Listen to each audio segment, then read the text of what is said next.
43장, 이사야 43장 우리 18절부터 21절까지 봅니다. 너희는 이전 일을 기억하지 말며 옛적 일을 생각하지 말라. 보라, 내가 새 일을 행하리니 이제 나타낼 것이라 너희가 그것을 알지 못하겠느냐. 정령이 내가 광야의 길과 사막의 강을 내리니 장차 들짐승 곧 실랑과 및 타조도 나를 존경할 것은 내가 광야의 물들을 사막의 강들을 내어 내 백성 나의 택한 자로 마시게 할 것임이라.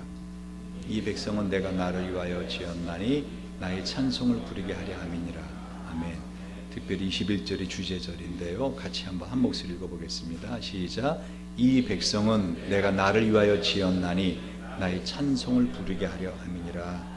아멘.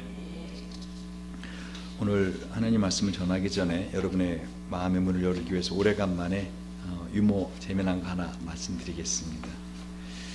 어느 날 붕어빵 장사가 급한 일이 있어서 그 붕어빵 잠깐 문을 닫고 어디를 외출을 가야 돼서 그 화덕에 불을 껐습니다. 근데 이미 이제 구워져서 위로 이렇게 올려놓은 붕어들이 추워지기 시작하는 겁니다. 그래서 서로 야야 좀 붙어라, 우리 온기를 좀 같이 나누자 하고서 붕어빵들이 막 서로 붙었습니다. 근데 그 자기들은 그 붕어빵 구운 위에 이렇게 다다닥 모여 있는데 그 한 붕어만 바깥에 이렇게 그 붕어빵 구워놓은 곳 아닌 저쪽 바깥에 있는 겁니다. 그러니까 쟤 왜 안 와? 쟤 추워서 혼자서 야 너들 일로 와라, 가까이 와라. 그랬더니 걔가 싫다는 겁니다. 난 여기가 좋아 그럽니다. 춥다, 일로 와라. 우리 따뜻하니까 좀 온기를 나누자 하고 가고 억지로 걔를 딱 손을 잡고 끌어오는 순간 니 왜 이리 차나? 손이 얼어 죽기 직전이다. 그랬더니 이 붕어빵 하는 말, 사실은 나 붕어 싸만코야. 붕어 싸만코가 뭔지 모르시는 분들은 마트에 가서 붕어 싸만코 주세요 그러면 아이스크림 박스에서 나올 것입니다. 본문하고 전혀 상관이 없는 내용입니다. 혼동하지 마시고 오늘 본문의 말씀을 다시 한번 보시기 바랍니다. 이사야 43장에 있는 이 말씀, 사실 이 이사야라고 하는 이름 자체가 우리에게 주는 메시지입니다. 이사야 뜻이 뭐죠? 하나님이, 성경에서 여호와를 말합니다. 하나님이 이사 구원이시다. 하나님이 구원이시다. 따라해 보세요. 하나님이 구원이십니다. 그래서 이사야는 이 이스라엘 백성들에게 하나님이 구원이시라는 이 사실을, 세상의 다른 강대국들을 의지하거나 어떤 자신의 삶에 힘이 되어줄 대상, 우상들을 섬기지 말고 하나님만을 믿어라 하고 계속 이사야는 선포하고 있는 것입니다. 기원전 그러니까 BC 745년에서 655년까지 약 50년간 활동한 이사야 선지자, 그때 당시의 시대는 아주 어려운 상황이었습니다. 내부적으로는 이스라엘 백성들 가운데 아직도 바벨론 포로에서 돌아오지 않은 사람들로 인하여 마음이 참 힘든 사람들이 많았습니다. 그래서 서로 좋은 것을 먹어도 어떻게 해요? 저 바벨론에 지금 포로로 노예 생활하는 내 자식은, 내 딸은 지금 어떤 일을 겪을까 하고 좋은 것을 먹어도 목에 넘어가지 않는 그런 이스라엘 백성들의 내면의 마음의 아픔들이 있었습니다. 또 외부적으로는 어떻게 하죠? 북이스라엘이 연합군 아람과 동맹을 맺거나 여러 나라들하고 연합군을 맺어서 이 유다를, 이스라엘을 계속 공격해 오는 것입니다. 그래서 여러분 지난 시간에 설교 들은 것처럼 어떻죠? 그들이 아람왕 르신과 함께 공격해 오자 하나님이 이사야를 통해서 두려워하지 마라. 그들이 아무리 맹렬하게 연합군을 형성해서 와도 어떻게 해요? 그들은 연기나는 두 부적갱이 같으다. 두려워하지 말라. 너는 나에게 징조를 구하라. 그랬더니 뭐라 그래요? 난 하나님을 괴롭게 하지 않겠습니다.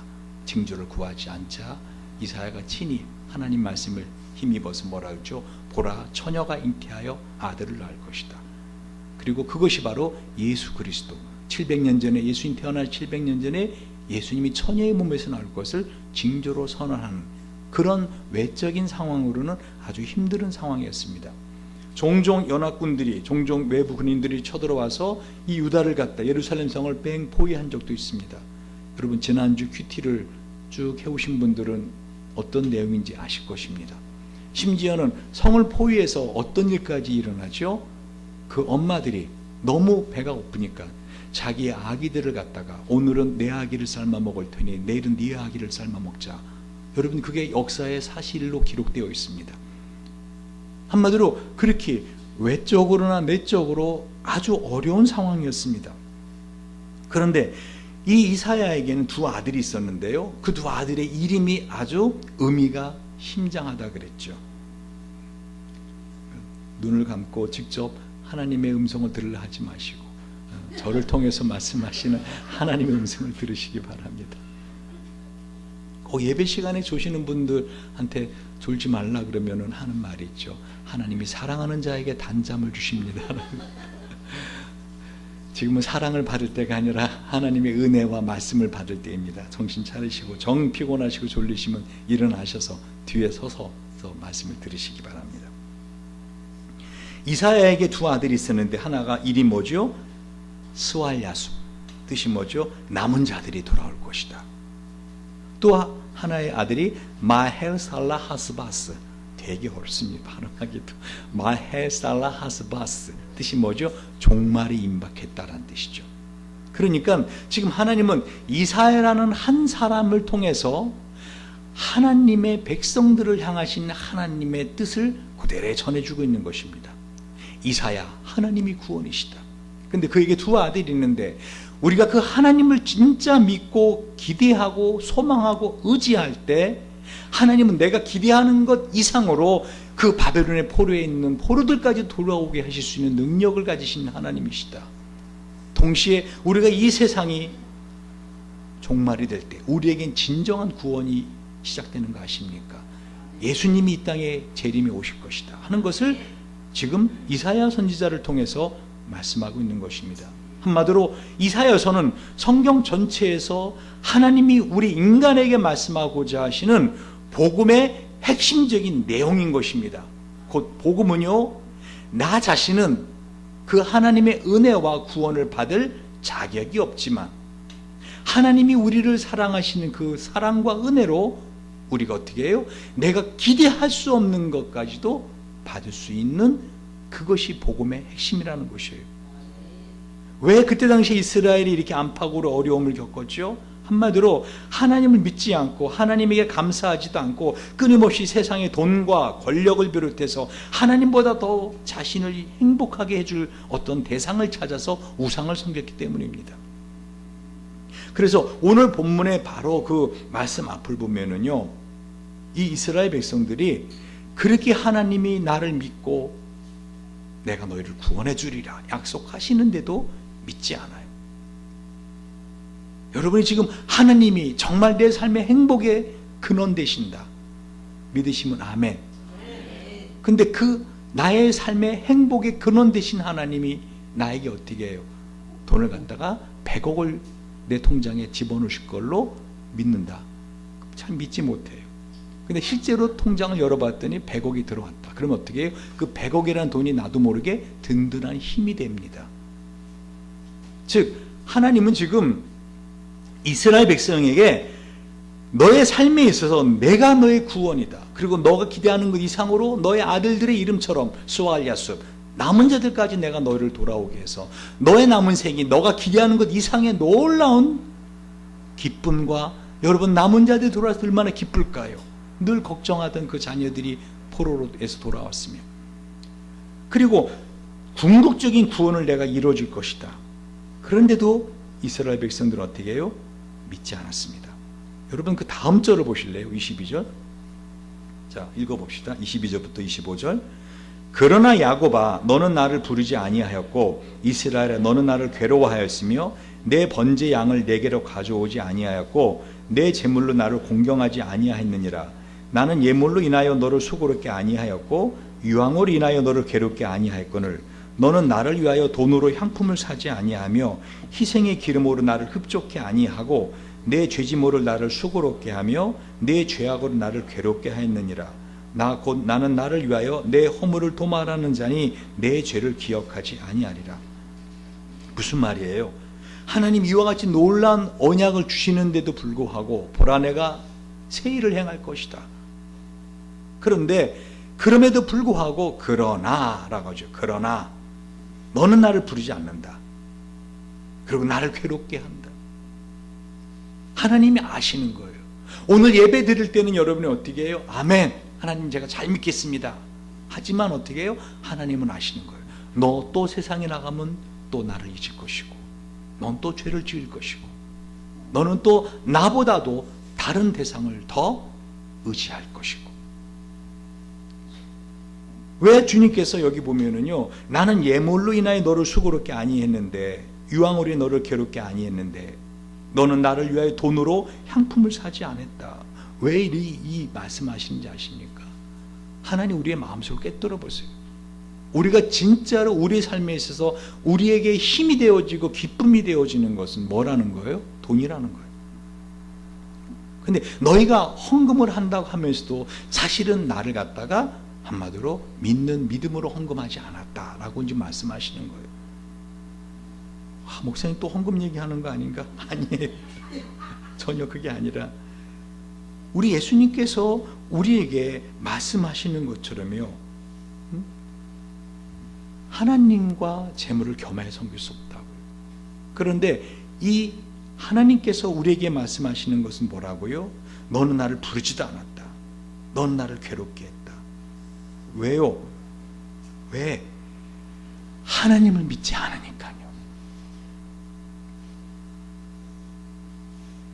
그래서 아예 이 하나님이 우리를 뭐라고 말씀하는지 아십니까? 그 앞에 8절을 보면은요, 눈이 있어도 소경이요 귀가 있어도 귀머거리인 백성이라고 말씀을 하고 있는 것입니다.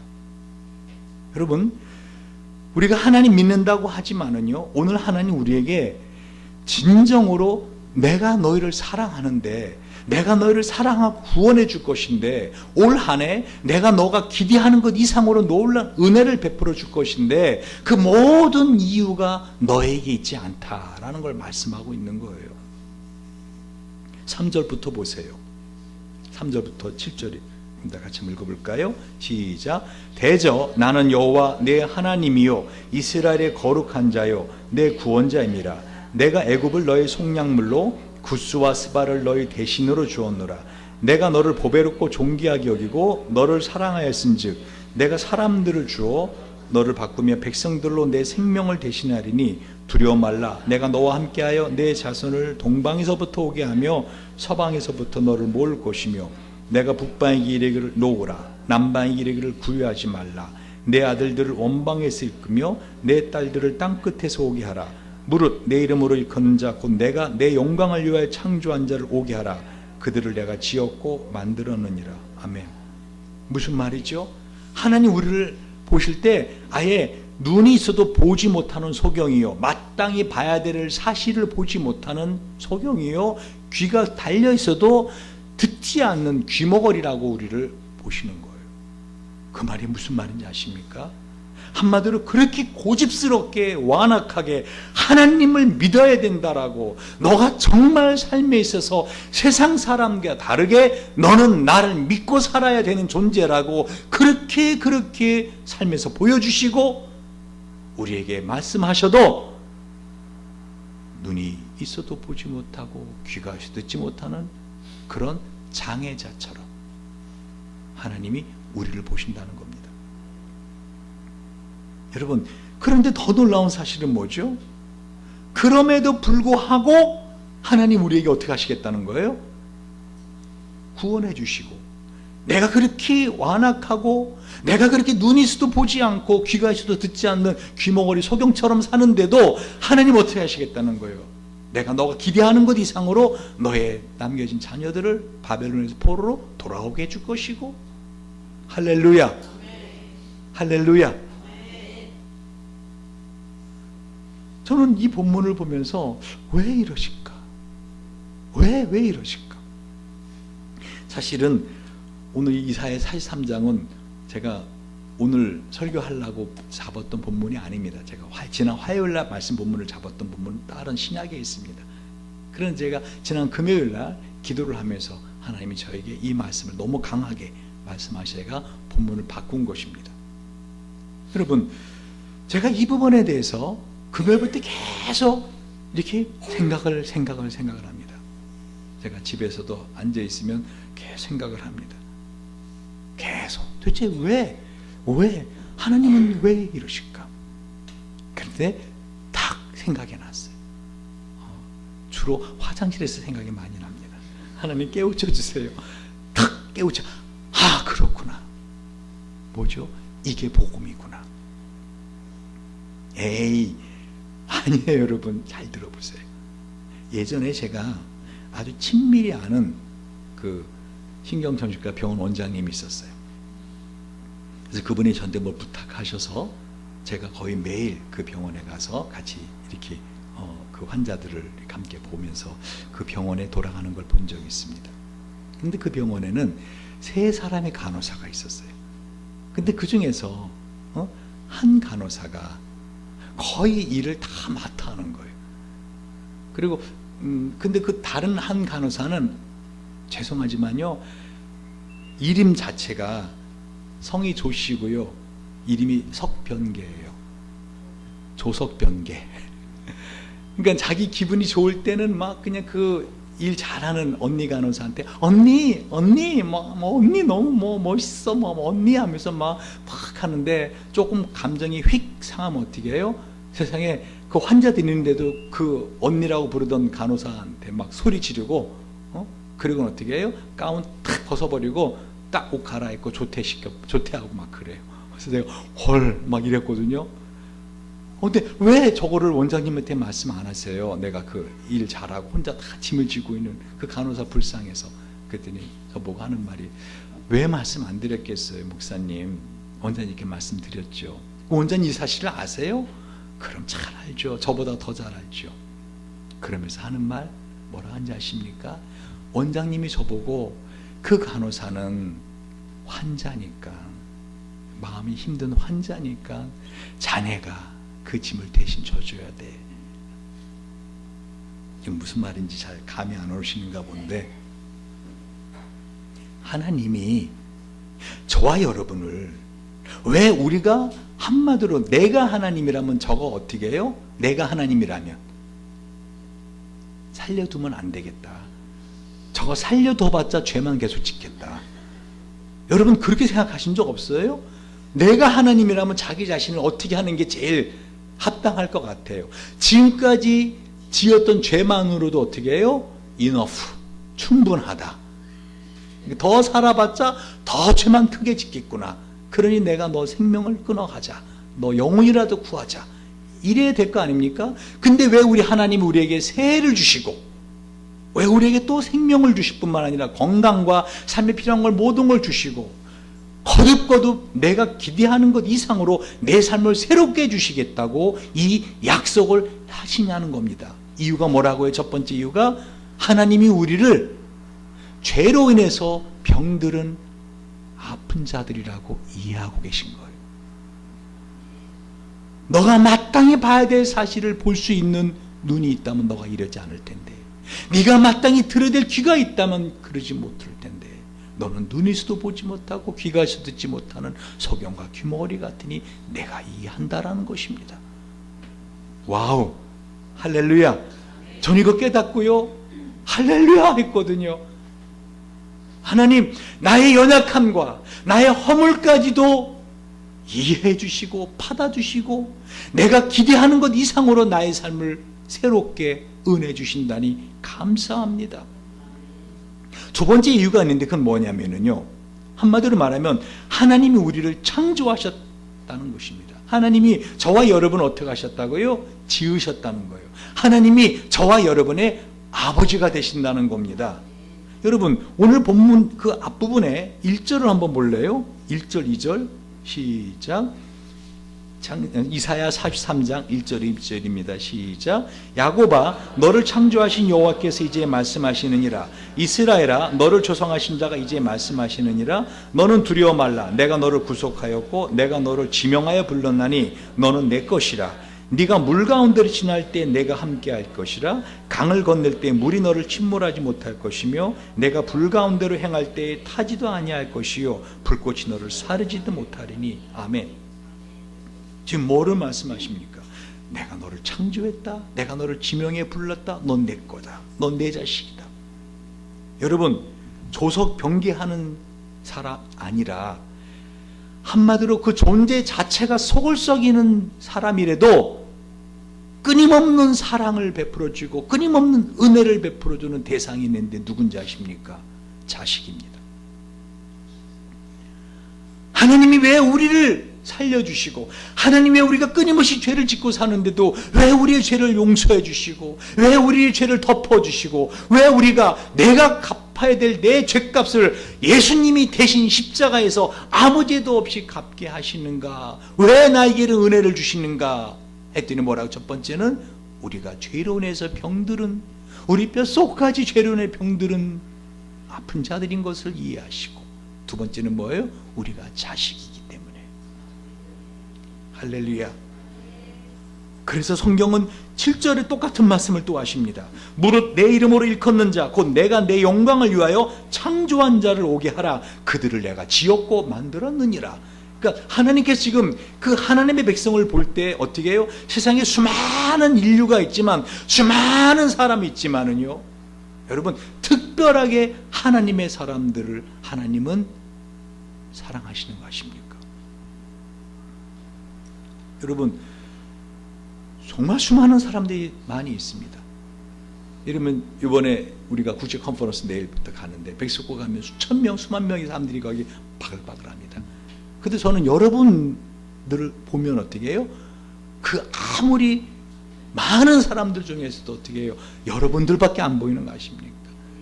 여러분 사랑하면은 눈이 밝아지는 거 아십니까? 할렐루야.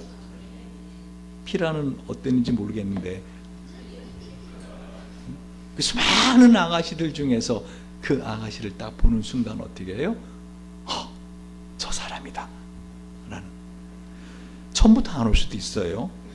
중요한 것은 저 사람이다 하는 그 마음의 확신을 갖게 되고 나서부터는 다르게 보이더라는 거죠.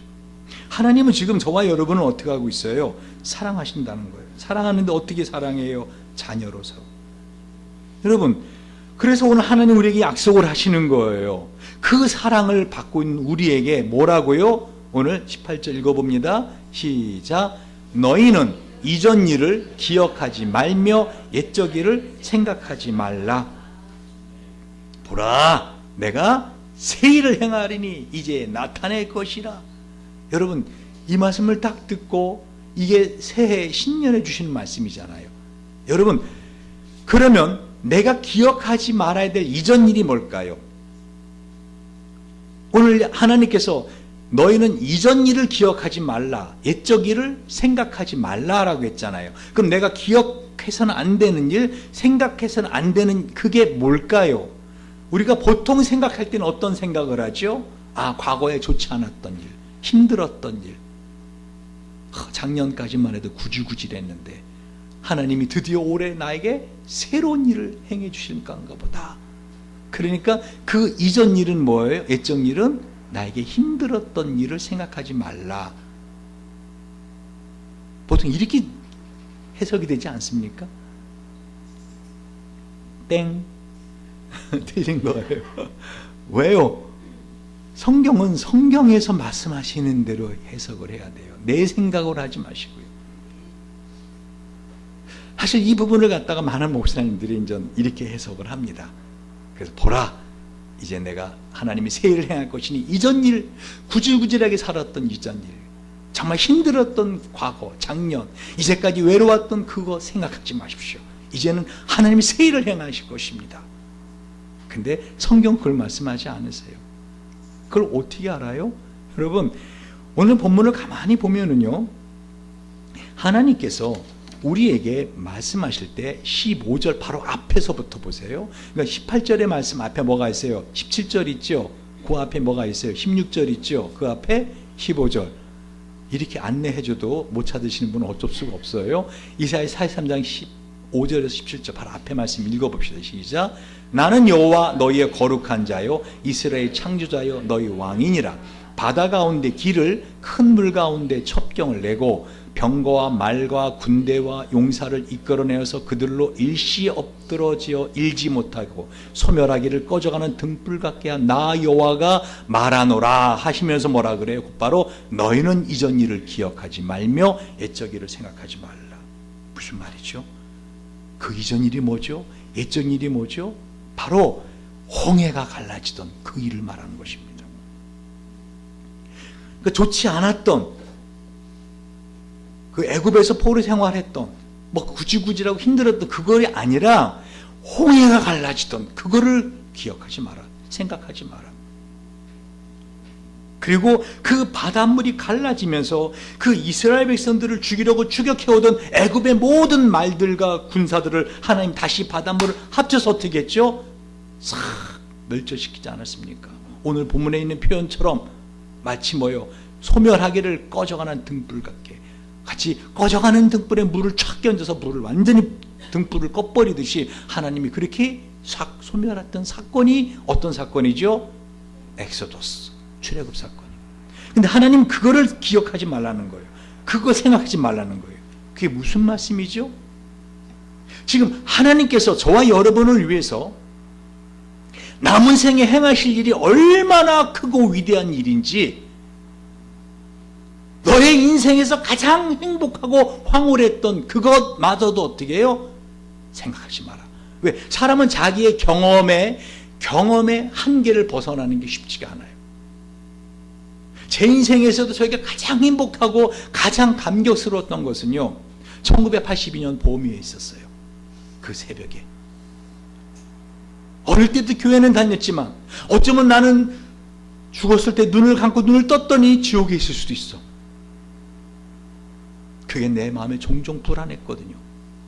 비록 고등학교 2학년 때 그렇게 안 받으려고 하던 세례를 어릴 때 교회 다녔으니까 세례 받을 기회는 있었지만 고등학교 2학년 때까지 안 받으려고 했던 이유가 뭔지 아십니까? 저도 양심이 있었기 때문에 어떻게 나 같은 자가 하나님의 자녀가 되겠는가 하고 고등학교 2학년 때까지 세례를 계속 미루다가 드디어 세례를 받았습니다.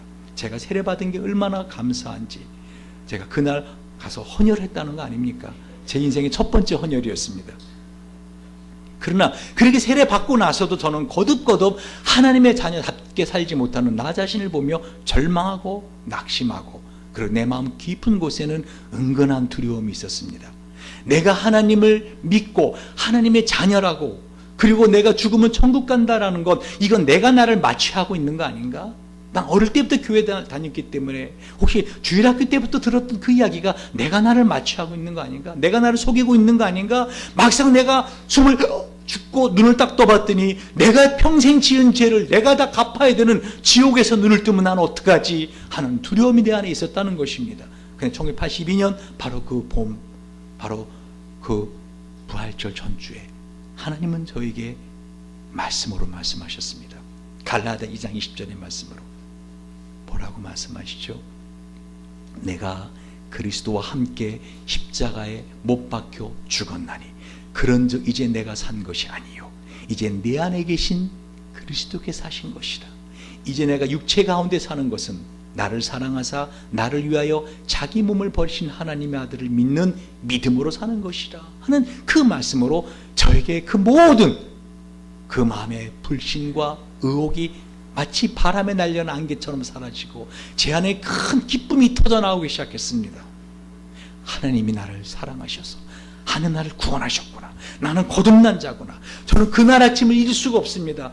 얼마나 감사한지 바깥에 나가서 보는데요 자동차 바퀴들이 진짜요 무슨 보석이 굴러가는 것처럼 보였고요 세상에다 은으로 만든 세상처럼 아름답게 보였어요. 근데 지금 하나님 뭐를 말씀하시는 거예요?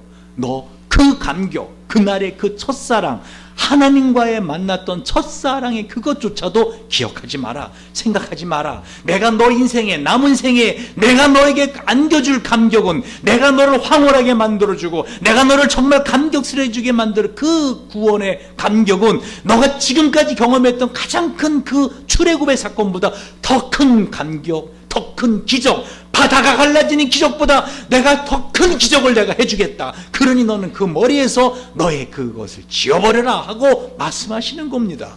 할렐루야. 오늘 놀라운 말씀을 주님은 우리에게 말씀하고 있는 것입니다. 뭐를 약속하십니까?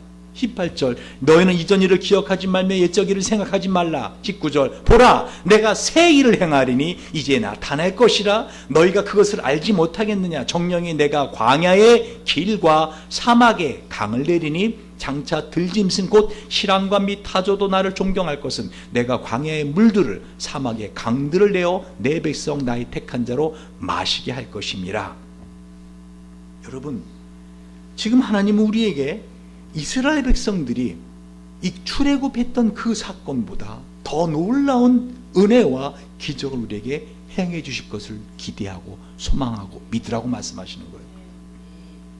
제가 더 놀랐던 것 중에 하나는요, 이 홍해가 갈라진 사건이 단순하게 바다가 갈라진 사건만을 보여주지 않아요. 출애굽기 14장 21절을 보면은요, 여호와께서 큰 동풍으로 밤새도록 바닷물을 물러가게 하시니 물이 갈라져 바다가 마른 땅이 된지라. 여러분, 이 히브리어로 보면 이게 정확히 뜻이 나타나는데요, 하나님께서 한마디로 큰 동쪽의 루아흐, 바람으로, 여러분이 루아흐가 성령이에요. 그래서 창세기 여러분 1장 2절 3절을 보면은요, 땅이 혼돈하고 공허하며 흑암이 깊음 위에 있고 하나님의 신은 할 때 루아흐 수면에 운행하시니라. 하나님이 가라사 때 빛이 있으라 하시면 빛이 있었고. 무슨 말씀이죠? 하나님 이스라엘 백성을 출애굽할 때 홍해를 갈라주신 것이 단순하게 애굽 군대에서 손에서 구원해 준 정도가 아니라 그 일은 새로운 창조의 역사를 시작하셨다는 거예요. 하나님의 백성들을 새롭게 창조해내시는, 하나님이 우리를 죄에서 구원해내시는 이것이 이 세상 우주를 창조하시는 그 창조와 같이 하나님은 무게를 두고 우리에게 말씀하시더라는 것입니다. 그래서 그 바람이 바닷물을 말리게 한 것처럼 어떻게 해요? 이 창세 전에 이 하나님의 영 루아흐가 바람이라고 했잖아요. 그 똑같은 단어를 씁니다. 그 루아흐 성령의 바람이 수면 위에 운행하시는데, 그러자 어떤 일이 벌어져요? 그 캄캄한 흑암 같은 삶이, 아무리 사방을 둘러봐도 내 삶이 나아질 것 같지 않고 내 삶에 소망이 없고 남은 생일 내가 바라볼 때 마치 끝나지 않는 긴 터널을 지나가는 것 같이, 여러분 아무리 생각해본 내 생에는 더 이상 행복이라는 것은 없고 내 삶에 참 빛과 소망은 없다라고 절망하고 있는 그 어둠에 빛이 있으라 하심에 빛이 생기는 사건이 바로 창조의 시작이라면, 오늘 주님은 우리에게 이제 너의 남은 생에 있어서 나를 믿고 정말 너의 인생에 내가 주관자가 되며 내가 너의 삶의 진정한 창조자가 되는 것을 믿는다면 내가 너의 삶을 새롭게, 이 우주를 창조해낸 것 같은 이 능력으로 너의 삶을 새롭게 해주겠다. 아까 여러분 최성봉 씨 이야기 동영상 안 보셨어요?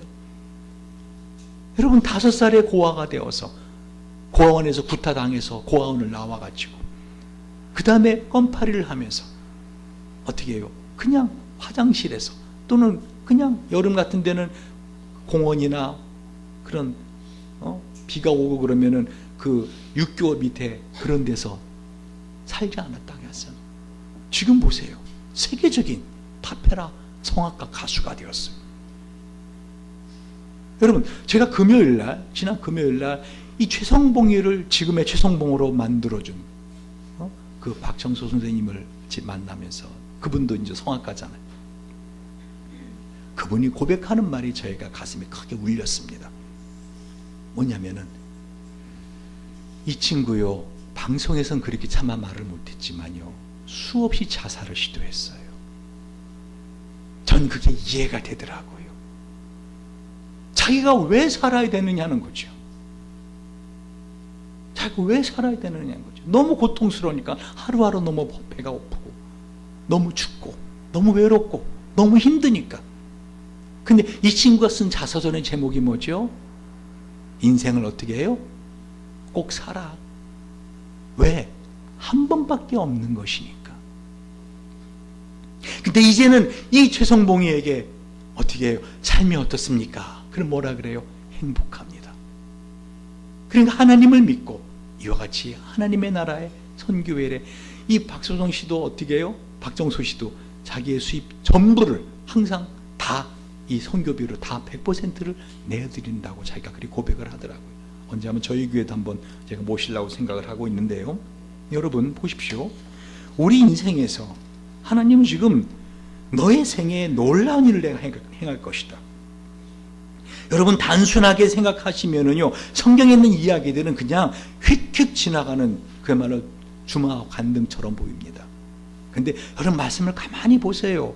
하나님이 헛소리 하시는 분이 아니시고, 하나님이 헛소리 하시는 분이 아니시고, 하나님 실제로 이런 것을 할 수 있는 almighty power, 전능한 힘을 갖고 있는 능력을 가지신 분이 내 인생에 새로운 것을 하시겠다고 약속하신다면은 여러분 어떤 일을 하시겠다는 거예요? 보라, 내가 새 일을 행하리니 이제 나타낼 것이라. 너희가 그것을 알지 못하겠느냐? 정령에 내가 광야의 길과 사막의 강을 내주겠다. 여러분 광야가 어떤 곳입니까? 제가 이스라엘에 갔을 때 그 광야 적막한 곳, 아주 그야말로 황량한, 바람밖에 없는 그 적막한 황량한 그 광야의 길이란다는 게 뭐죠? 사람들로 번성거리게 해주겠다는 거예요. 할렐루야. 한마디 지금까지 내 인생이 외로웠다면 너의 삶에 이젠 수많은 사람들을 어떻게 해요? 그 사람들로 내가 너를 행복해 주겠다. 사막에 강을 내리니, 여러분 사막에 강이 흐릅니다. 여러분 그러면 그 강이 흐르는 주변은 다 변화되는 거 아십니까? 여러분 그냥 심플하게 사막에 강이 나리라. 그럼 어떻게 해요? 사막에 강 한 적이 쭉 흐르는 거. 저는 그렇게 생각이 안 되고, 그 사막에 강이 흐르자 그 강 주변에 어떻게 변화될 것인가? 나무들이 자라게 되고, 그 나무들의 새들이 오게 되고, 그 사막에 그 황량한 바깥은 찌는 듯한 더위의 사막이지만 그 강가에 어떤 일들이 벌어질 것인가? 저와 여러분의 인생이 비록 사막 같은 환경을 만난다 할지라도 어떻게 해요? 하나님이 강을 내주시겠다는 거예요. 아멘. 여러분 하나님이 저와 여러분에게 오늘 이것을 약속하고 있는 것입니다. 하나님을 기대하고 하나님을 소망할 때, 하나님을 믿을 때 이런 일을 이루어주게 하겠다. 마지막으로, 그러면 이와 같이 나를 사랑하셔서 내가 허물 지고 죄악됨에도 불구하고 그것이 죄로 인해 병든 나인 줄 알고 이해해 주시고 품어 주시고, 그리고 하나님의 자녀로서 사랑해 주시는데, 그러면 나에게 도대체 하나님이 기대하시는 건 뭔가? 나에게 기대하시는 건 뭔가? 21절입니다. 읽어보세요. 시작. 이 백성은 내가 나를 위하여 지었나니 나의 찬송을 부르게 하려 함이니라. 이것이 저와 여러분 남은 생을 살면서 해야 될 사명입니다. 감사. 여러분 찬양은요, 이 감사 끌어 넘칠 때 나오는 게 노래예요. 여러분 너무 마음이 기쁘고 행복할 때 흥얼흥얼 노래가 나오지 않습니까? 다시 말하면 이 감사는요, 저와 여러분이 평생을 살면서 어떻게 해요? 기쁘고 감사하면 하고 아니면 안 하고가 아니라 해야 되는 의무입니다. 왜? 그것 때문에 지었다 그랬잖아요. 이 백성은 내가 나를 위하여 지었나니 나의 찬송을 부르게 하려 함이니라. 할렐루야. 여러분 감사가 우리의 삶의 모든 환경을 변화시키는 강이 됩니다. 그 감사의 강이 넘쳐 흐르면 어떻게 해요? 그 강물이 넘쳐 흐르는 범위까지 우리의 모든 것은 변화되기 시작합니다. 사도행전 16장을 보면은요, 바울과 실라가 복음을 전하다가 모진 매를 맞고 빌립보 감옥에 갇히 있게 됩니다. 16장 25절에 보면 사도행전, 한밤중에 바울과 실라가 기도하고 하나님을 찬송하매, 할렐루야. 어떤 일이 벌어지죠? 갑자기 옥토가 움직임, 지진이 납니다. 그리고 옥문이 열리기 시작합니다. 그들을 붙들고 있던 착고들이 턱턱턱턱 풀러져 나가기 시작합니다. 무슨 말입니까? 감사가 모든 우리를 답답하게 하던, 감옥처럼 답답하게 하던 모든 문을 여는 열쇠입니다. 할렐루야. 그래서 제가 우리에게 오늘 표어를, 올해 표어를 절대 감사하라고 잡은 것입니다. 제가 이걸 깨우치고 나서 내가 알고는 있었지만 실천하지 않고 있었구나. 여러분, 한번 실천해 보시기 바랍니다. 보라, 내가 새 일을 행하리니. 할렐루야. 이제까지 삶에 있어서 상상도 할 수 없었던, 내가 기대할 수도 없었던 그것을 하나님이 새롭게 행해 주신다는 약속인 것입니다. 그것을 하는 데 있어서 우리에게 기대하시는 건 하나, 뭐지요? 하나님을 찬양하라는 것이죠. 할렐루야. 여러분, 감사하는 사람, 그 사람은 모든 삶을 기적으로 바꾸는 사람입니다. 그래서 골로새서 2장 6절 7절에 보면 그러므로 너희가 그리스도 예수를 주로 받았으니 그 안에서 행하되 그 안에 뿌리를 박으며 세움을 받아 교훈을 받은 대로 믿음에 굳게 서서 감사함을 넘치게 하라. 여러분, 바울은 단순히 감사하라가 아니라 뭐라고 했어요? 감사함을 넘치게 하라라고 말하고 있어요. 한마디로 과하게 하라는 것입니다. 어떻게 보면 미친 사람같이 감사하라는 것이죠. 상황이 도무지 감사할 게 아닌데 감사하라는 것입니다.